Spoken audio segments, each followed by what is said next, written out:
in the shade. With each step we take, time slows and stretches, winding into a labyrinth between listening trees. What we say here stays secret forever, photosynthesizing into sugar, cool water and deep, reassuring breath. And what each seed and leaf speaks back is beyond our brief understanding. Here, time is a healer or a helix spiralling into complex communication events at root level. If we believed in gods, perhaps we'd pray, and if we believed in science, we'd trust in rational explanations. Instead, it's enough to believe in ourselves, stepping across the duff and into the perpetual.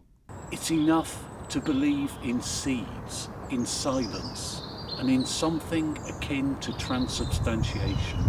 I think probably my grandfather, who was a self-taught, an autodidact, I guess, who was an agricultural worker.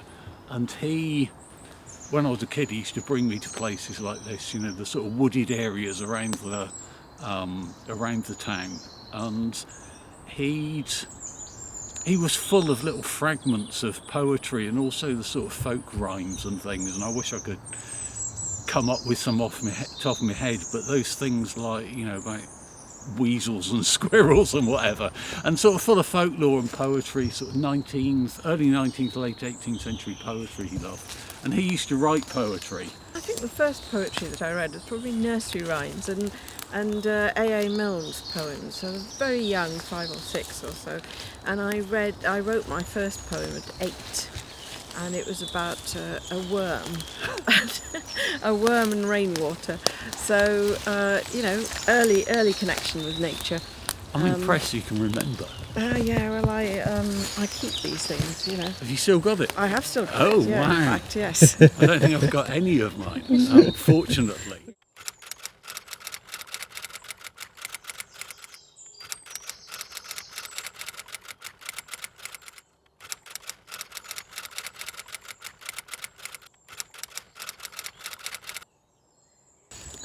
And it wasn't until I went to university and studied it and analysed it that I just realised how much I loved it.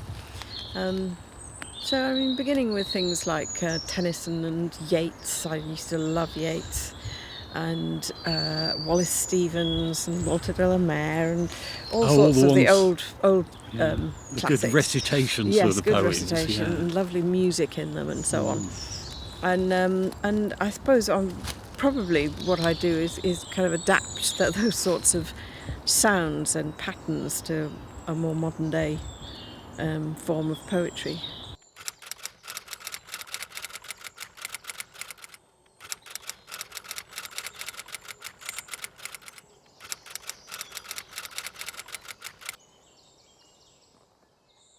I'm kind of write about nature quite a lot, and quite a lot about the fusion between the world of nature and human beings, and in a way that, wanting to see them all as part of the same thing rather than separate, that it seems so often that it's seen as. It's interesting you say that, because I think of nature, and I don't think of myself as an outdoorsy person at all, really. Although I do enjoy it, but I like the green spaces around and into towns. Certainly your poem about foxes.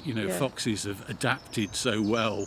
That sort of pushback against what we've done to their environment.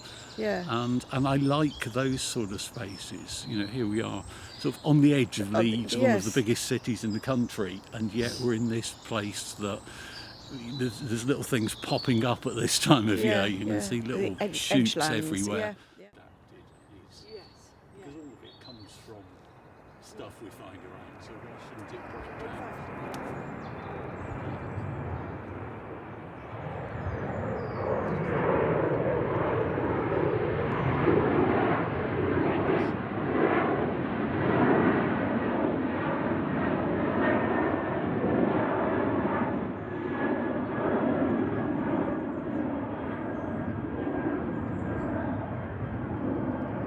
and it's nice to have that connection with between the human environment and the natural environment.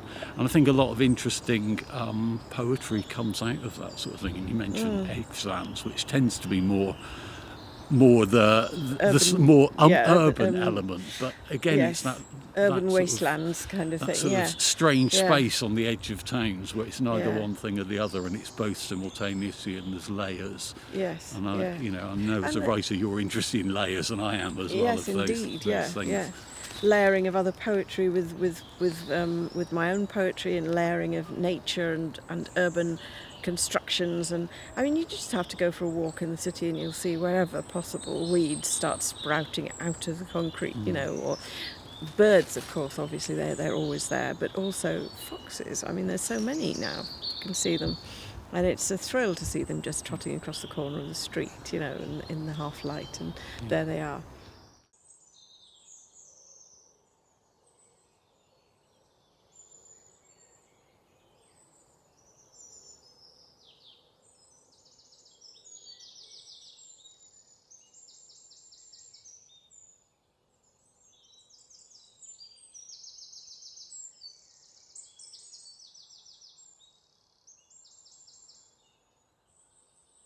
The squirrels, nuisance, delightful, whichever you want them to That's be. what people say about pigeons as well. So Absolutely. So but it's a question of attitude and perspective, isn't it? Whether you think that they're where they shouldn't be and they're being a nuisance and they're messing everything up, or whether you think they've got as much right as any of us to be there.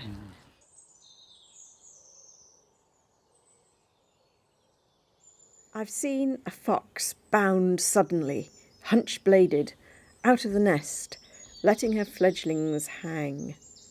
At the bottoms of gardens of leaf-moulded houses, sure as rocks surging up from the first day out of the loam, foxes are seen at times. Letting her fledglings hang for 2 steps by the tongue from the dug before falling squeals pale as lavender. Is there anything you can do to propagate the fox? Soft mouth holding the egg, planting it whole, waiting for the tree. Old boxes crumpled in a tangle of brushwood, where she lies in her sucklings, rain seeping out of the air, layering the bins with earth scent, old meat, bread mould, wet tin tipped. The deciduous fox transplanted, leaves, sheds.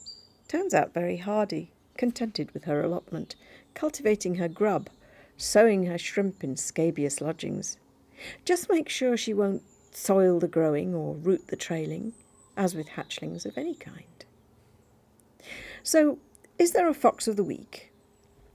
Well now, what I have here is the common or garden variety, Vulpus vulpus. It's a wonderful variegated red, with these bright white bits on the tip. And when you get a mass of them together, flourishing, it's a spectacular sight, especially at the edge of a lawn. And the best bit is, if you cut it open, there's this bright purplish flesh streaked with pink and a delicate smell of honey. And at this time of year you get the herbaceous mothers, pretty all in a row, cockle shells on their shoes on green striped seats, all boarders for now in the house of the fox.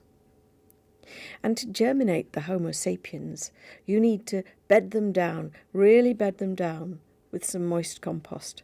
Make sure you get plenty of nutrients in there, and you'll find they'll bud quite noisily, really quite noisily. Can the panel tell me, is this really right, or is there another way to stem the running or shoot the flower?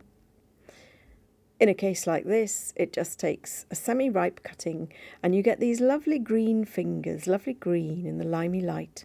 Then just let them bury in the sun. Let them seed. In all humidity, when they first rose, venal, out of the sea, they found a garden and lifted the steel.